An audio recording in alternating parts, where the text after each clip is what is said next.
Oh my god! Let's take a break from Mario RPGs and Pokemon to talk about a game that introduced me to drugs. I mean, a game that introduced me to what being on drugs is truly like. The Game Boy Advance is my all-time favorite system. It has the widest variety of games besides the Nintendo DS for a portable console. Even fighting games are on this thing. It even had a Doom port. This console is how I first met Mario with the Super Mario Advance series, which were just ports of NES, Super NES Mario games, and a Yoshi game for some reason. This is how I discovered Mario, and even with the washed out colors of the earlier games, this was the quintessential portable Super Nintendo. And at the time, I did not realize how crazy it was to play these games on the go, since I wasn't really a 90s kid. For my money, the novelty of that still holds up. However, a lot of people will complain about the lack of a brand new Mario game on the console. It was all ports, and even Super Mario Bros. Was on the console. We wouldn't get a new Mario game portably until the DS. Sure, we got Superstar Saga, Pinball Land, which I actually like, despite many talking trash about it. But there was one Mario adjacent game that was brand new and exclusive to the Game Boy Advance, and to this day is still exclusive to the Game Boy Advance, not counting ports. Wario Land 4. That's right, the Game Boy got a little bit of I must have been a single-digit boy when my aunt gifted me a copy of Wario Land 4. However, for some reason, it was the Japanese version. We lived in New York, so I don't know where she got a Japanese import.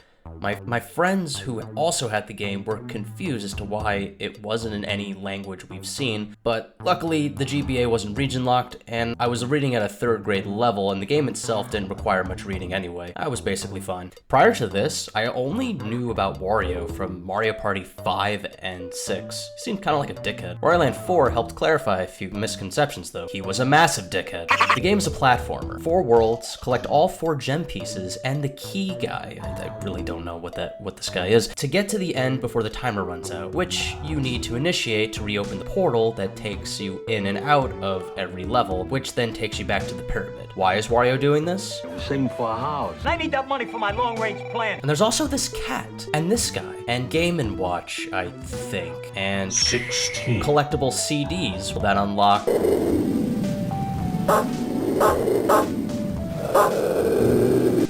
Yeah, there's only 18 levels in the game, not counting boss fights. However, and this might sound indicative of me not playing enough games, but I have never played a game where not one, literally not a single level looks the same. The 4 sections are not thematic worlds, just 4 seemingly randomly themed levels before a boss. I adore shorter games for this reason. It gives more time to focus on every little detail.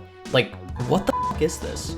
Why is there a little Wario driving a car as an enemy? Oh, hello, Spideys. And here we have a pig artist. The level where you gotta race against dominoes, or the slot machine level, are some of my favorites. And the garbage level, dude. There's a garbage level. The music is also really good too. Maybe generic, but my favorite track is the tutorial level, or the first level in the game. The song that plays when you gotta return to the portal is as adrenaline-inducing as the 8 Red Coin song from Mario Sunshine. The game's music is also just really inconsistent, but in a good way.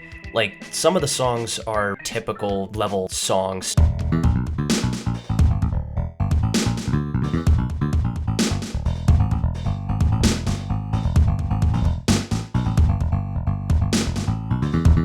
And then other tracks are this.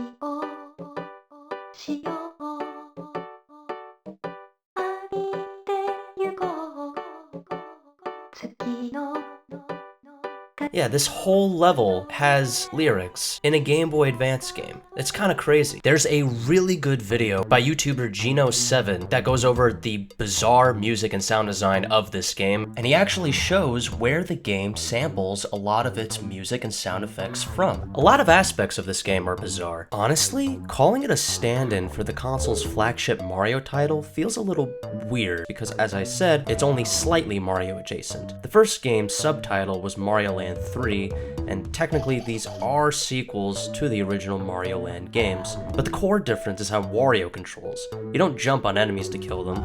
Instead, you practically do everything else to these guys. You can shoulder bash, super dash, ground pound, roll, and throw the enemies into each other. One really funny tidbit about Wario's ground pound is that it causes a tremor so intense that it somehow changes the characteristics of certain enemies. There's also several different power-ups, but unlike Mario, you have to get hit by an enemy's attack. In any other platformer, you probably wouldn't try to get hit, so a lot of these are going to be accidental for first-time players, and I adore the subversion of expectations. There's also 3 mini-games you could play to earn coins or high score. Coins are used at Mr. Game & Watch's shop to buy items to maybe make the boss easier. They didn't need to include these 3 mini-games, but they're really fun. And the bosses. These bosses are insane. The drugs these devs were on is pretty inspiring. I'm inspired. This is like Courage or Invader Zim levels of creepy artistic choice. And that final boss. This is one of the coolest puzzle final bosses I've ever seen from any retro game. Yes, retro. This was the first game I ever played that just exploded with style. Most WarioWare games hold this distinction as well, but Wario Land 4 just goes buck wild and just runs away with your preconceived notions of what it means to be out there. If it wasn't for this game, there would be no Pizza Tower, no Anton Blast, no nut. Give it up for Wario Land 4. Look, guys, look. It's one of my greatest achievements.